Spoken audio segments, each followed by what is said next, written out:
We had allowed ourselves plenty of time to drag our wheeled luggage from the hotel to the station. Now we had time to kill before the train to Shinasaka was due to leave.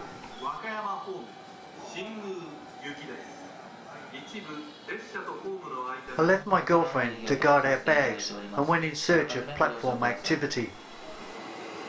Kyoto Station is a vast complex which includes 14 platforms. 5 different railway companies send their trains through the terminal. On average, 630,000 passengers board trains here each day. During peak times, these platforms become very crowded. Standing behind the yellow strip is recommended. In fact, a train will not leave the station if you're on the wrong side. Other signs on the ground indicate where the doors will be when the train stops. Sometimes they don't quite get it right. We had booked accommodation for 2 nights at Okayama. Getting there involved catching 2 trains, one of them being the bullet train. In addition to a fare ticket, a limited express ticket is required to board this train. At Shinasaka, we would arrive on platform 24. To board the bullet train, we made our way to platform 20. There wasn't a great amount of time to make the connection. In no time at all, we were on our way again, heading west along the coast to Okayama.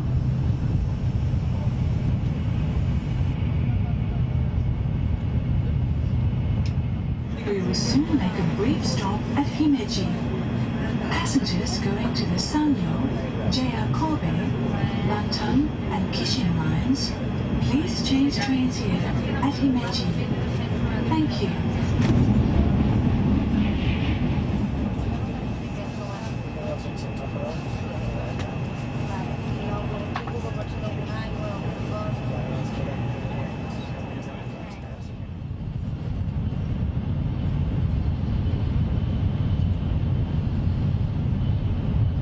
With only 2 nights in Okayama and plenty of daylight hours left, we dropped our luggage off at the hotel and boarded the local train to Takahashi.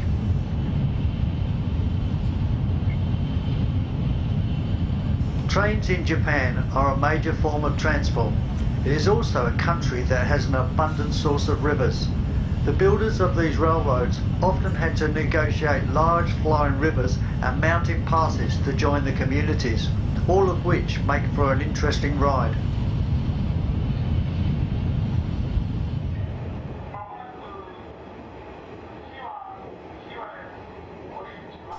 Along the way we passed through a number of towns. Many of the towns were established in valleys. To reach these communities, the railway was often cut through the mountains. In this case, at the end of the station's platform, the track plunged back into another tunnel.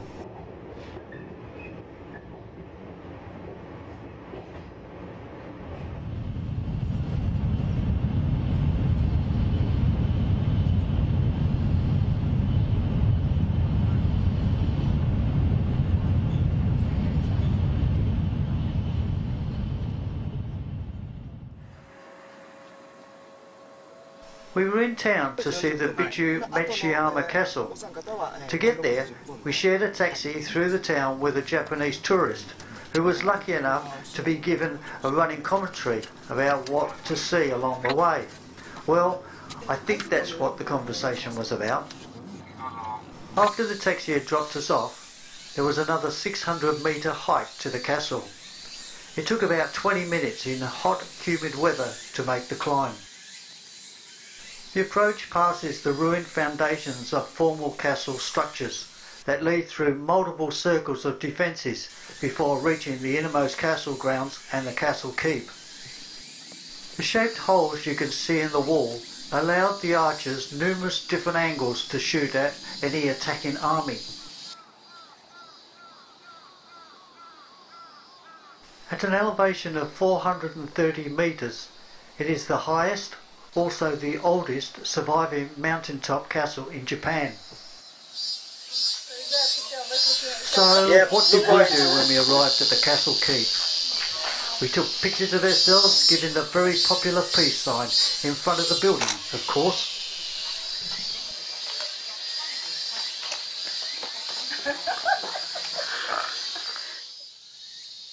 This castle was originally constructed in 1240, when castles served as defensive fortresses that were often built on steep mountains that were difficult to attack.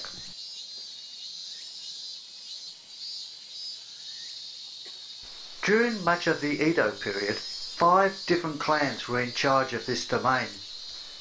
The first transferred here in 1617, and the last ended their control of the area in 1871.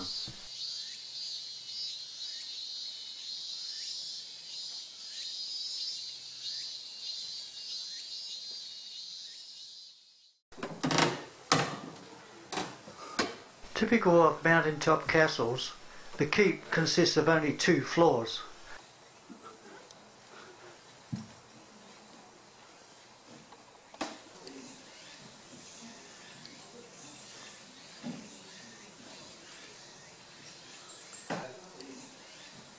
We were fascinated with the woodwork detail.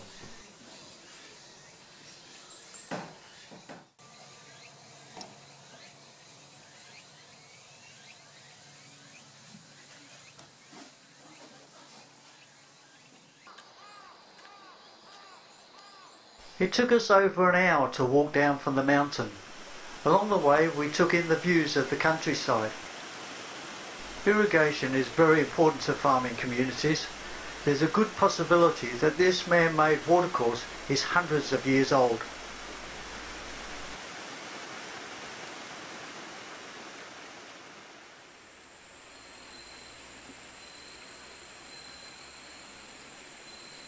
The tiles on the roof indicated this farmhouse had been built quite a while ago, and the structure had certainly seen better days.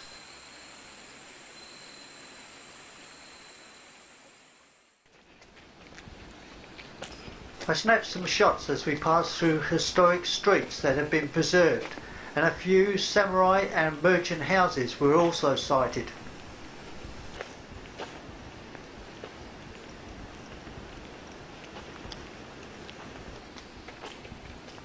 From a distance, this scene looks like a cricket match, but when I got closer, I discovered the best looking scarecrows I've ever seen.